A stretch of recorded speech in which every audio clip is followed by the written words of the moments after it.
नमस्ते। आज मैं आपको एक ऐसी कहानी सुनाने जा रही हूँ जो सदियों पुरानी है, पर आज भी उतनी ही सच्ची लगती है। यह कहानी है 1606 में लिखे गए एक नाटक की, जिसका नाम है वोल्पोने और द फॉक्स। इसे लिखा था बेन जॉनसन ने, जो विलियम शेक्सपियर के जमाने के एक बहुत बड़े नाटककार थे। जॉनसन को उनकी तेज बुद्धि और समाज पर कटाक्ष करने वाले नाटकों के लिए जाना जाता था। वो इंसानी कमजोरियों, खासकर लालच और बेवकूफी को बड़े मजेदार तरीके से दिखाते थे।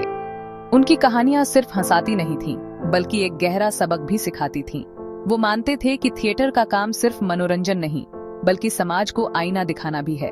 वोल्पोन, इटालियन मतलब बड़ी लोमड़ी, और नाटक का मुख्य किरदार एक चालाक लोमड़ी जैसा है। यह कहानी वेनिस में सेट है, जो उस समय व्यापार और धन दौलत का केंद्र था। लेकिन जहाँ पैसा है, वहाँ लालच भी बढ़ता है। बेन जॉनसन ने इसी लालच को कहानी का हीरो बनाया है। यह एक कॉमेडी है, पर हंसी के पीछे एक चुभन और चेतावनी है। इसे सिटी कॉमेडी कहते हैं, मतलब महल नहीं, शहर के आम लोग। तो चलिए तैयार हो जाइए इस मजेदार और थोड़ी डरावनी सफर पर। इस कहानी के किरदारों से मिलना बहुत जरूरी है, क्योंकि हर किरदार अपने आप में एक कहानी है। सबसे पहले हैं हमारे हीरो, या यूं कहें कि विलेन, वोल्पोने। जैसा कि नाम से ही जाहिर है, वो एक चालाक लोमड़ी हैं। वोल्पोने वेनिस के एक बहुत अमीर, लेकिन बिना किसी वारिस के रईस हैं। उन्हें लोगों को बेवकूफ बनाने और उनके लालच से खेलने में बहुत मजा आता है। वो पैसे से प्यार करते हैं, लेकिन उससे भी ज्यादा उन्हें इस बात में मजा आता है कि लोग पैसे के लिए किस हद तक गिर सकते हैं। वो एक शानदार एक्टर हैं। वोल्पोन के इस खेल में उनका सबसे बड़ा साथी है मोस्का, जिनका मतलब मक्खी है। मोस्का एक मक्खी की तरह है। वो वोल्पोन का नौकर है, लेकिन सिर्फ नौकर नहीं, बल्कि उनके हर गुनाह का साथी है। मोस्का बहुत ही ज्यादा चालाक, मक्कार, मौकापरस्त है। वो मीठी मीठी बातें करके लोगों को अपने जाल में फंसाता है। अब मिलते हैं उन गिद्धों से जो वोल्पोने की दौलत पर नजर गड़ाए बैठे हैं। वोल्तोरे, कोर्बाचियो, कोर्विनो, सीलिया जैसी एक खूबसूरत और मासूम महिला भी है, जो कोर्विनो की पत्नी है। ये सभी किरदार मिलकर एक ऐसा जाल बुनते हैं जिसमें कौन शिकारी है और कौन शिकार, यह कहना मुश्किल हो जाता है। कहानी की शुरुआत होती है वोल्पोन के घर से, जहां सुबह सुबह वो अपनी दौलत की पूजा कर रहे होते हैं। सोना, चांदी, हीरे जवाहरात, लेकिन सिर्फ दौलत इकट्ठा करना उन्हें मजा नहीं देता। असली मजा तो उन्हें लोगों को अपने इशारों पर नचाने में आता है। इसके लिए उन्होंने और उनके शातिर नौकर मोस्का ने एक जबरदस्त प्लान बनाया है। वोल्पोन पूरी दुनिया के सामने एक बहुत बीमार, बिस्तर पर पड़े, मरणासन्न बूढ़े आदमी होने का नाटक करते हैं। खबर फैला दी जाती है कि वोल्पोन के पास जीने के लिए बस कुछ ही दिन बचे हैं और उनका कोई वारिस नहीं है। वोल्तोरे, कोर्बाचो, कोर्विनो, उन्हें लगता है कि अगर वो मरते हुए वोल्पोन को खुश कर देंगे तो वो अपनी सारी जायदाद उनके नाम कर देगा। हर सुबह ये तीनों कीमती तोहफे लेकर वोल्पोने के घर पहुंच जाते हैं। वोल्तोरे, एक सोने की प्लेट, कोर्बाचियो, हीरे की अंगूठी, कोर्विनो, बेशकीमती मोती, वे सब वोल्पोने की झूठी तारीफें करते हैं और उनके जल्दी ठीक होने की झूठी दुआएं मांगते हैं। मोस्का इस पूरे खेल को और भी मजेदार बनाता है। मोस्का वोल्तोरे से फुसफुसाता है, वोल्पोने तो बस आप ही का नाम लेते हैं। फिर वो कोर्बाचियो को यकीन दिलाता है, जायदाद तो आपको ही मिलेगी, और कोर्विनो को भी वही सपना दिखाता है। ये देखकर वोल्पोने बिस्तर पर पड़े पड़े हंसते हैं। जैसे जैसे कहानी आगे बढ़ती है, मोस्का का किरदार और भी खतरनाक होता जाता है। वो अब सिर्फ वोल्पोन का वफादार नौकर नहीं रह गया है, बल्कि वो खुद इस खेल का बड़ा खिलाड़ी बन गया है। उसने समझ लिया है बेवकूफ लोगों को अपनी उंगलियों पर नचाना कितना आसान है, लालची लोगों को अपनी उंगलियों पर नचाना कितना आसान है। उसकी चालाकियां अब सिर्फ वोल्पोन के मनोरंजन के लिए नहीं है, बल्कि वो अपने फायदे के लिए भी बिसात बिछाने लगा है। मोस्का एक मक्खी की तरह है। पहले दूसरों के छोड़े हुए खाने पर जीता है, अब पूरा केक हड़पना चाहता है। मोस्का की अगली चाल कोर्विनो पर होती है। मोस्का वोल्पोने को बताता है कि सीलिया वेनिस की सबसे खूबसूरत औरत है। वोल्पोने की इच्छा जाग उठती है। मोस्का कोर्विनो के पास जाकर झूठ कहता है, डॉक्टरों ने कहा है कि इलाज के लिए एक जवान खूबसूरत औरत की जरूरत है। कोर्विनो आग बबूला होता है। मोस्का उसे लालच दिखाता है, अगर वोल्पोने ठीक हुए तो जायदाद तुम्हारे नाम। कोर्विनो पैसे के लालच में अंधा हो जाता है। वो सीलिया को जबरदस्ती वोल्पोने के घर ले जाता है। सीलिया विरोध करती है। कोर्विनो धमकाता है और सीलिया को कमरे में भेज देता है। ये सीन बहुत तनावपूर्ण है। बोनारियो बाहर आकर सीलिया को बचा लेता है। वोल्पोने और मोस्का के होश उड़ जाते हैं। उनका सारा प्लान चौपट हो जाता है। जब बोनारियो सीलिया को बचाकर वोल्पोने के चंगुल से निकालता है, एक पल के लिए ऐसा लगता है कि सच की जीत हो गई है। लेकिन वोल्पोने और मॉस्का इतनी आसानी से हार मानने वालों में से नहीं थे। अब उनकी इज्जत और आजादी दोनों दांव पर लगी थी। मामला वेनिस की अदालत में पहुंच जाता है। बोनारियो और सीलिया अदालत को पूरी सच्चाई बताते हैं। कैसे वोल्पोन ने सीलिया के साथ जबरदस्ती करने की कोशिश की, कैसे कॉर्विनो ने अपनी ही पत्नी का सौदा किया।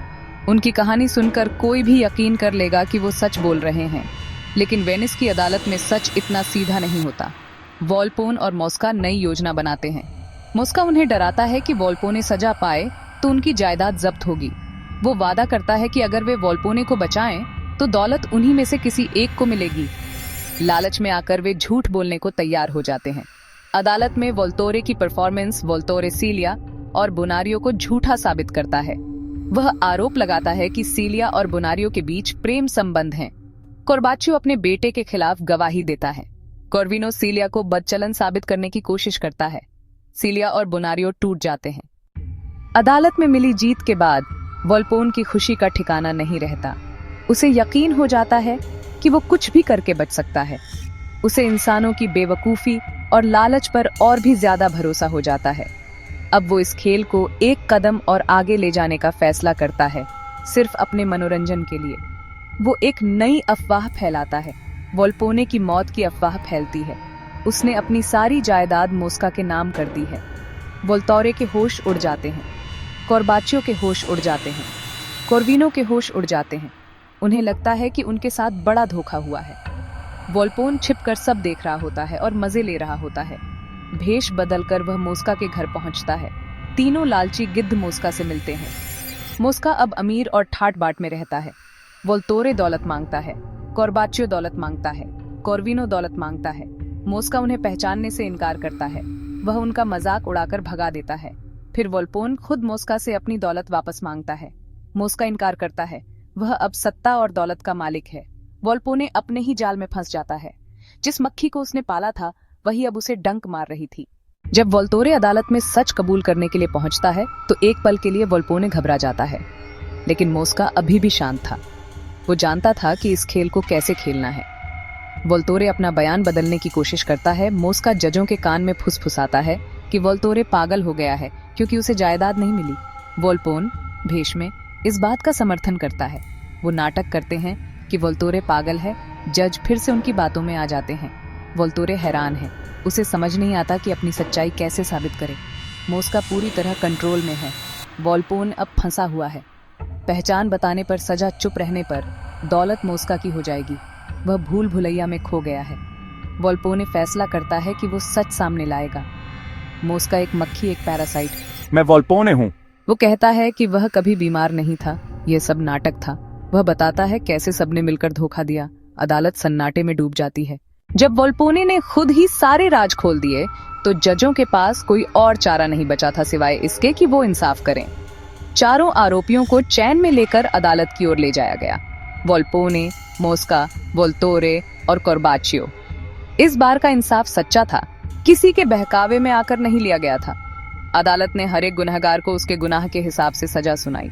सबसे पहले बारी आई खुद वोल्पोन की, इस सारे खेल के मास्टरमाइंड की। वोल्पोन, जो बीमार होने का नाटक करके बिस्तर पर पड़ा रहता था, उसे असली बीमारी भुगतने की सजा मिली। अदालत ने हुक्म दिया कि उसकी सारी दौलत जब्त कर ली जाए और उसे एक असली अस्पताल में बीमारों के बीच भेज दिया जाए, जहां उसे सच में तकलीफें सहनी पड़ें।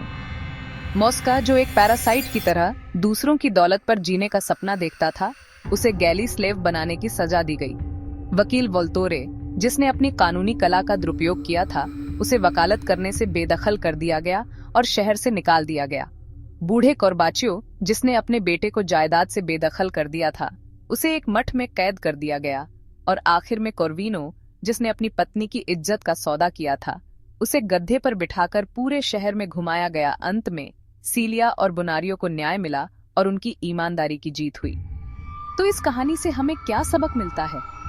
ये कहानी, जो 400 साल से भी ज्यादा पुरानी है, आज भी हमें एक बहुत जरूरी बात सिखाती है। लालच बुरी बला है। सच, चाहे कितनी भी देर क्यों न लगे, एक दिन सामने आ ही जाता है। ये उम्मीद की बुराई कितनी भी ताकतवर क्यों न हो, अंत में जीत हमेशा सच्चाई की ही होती है।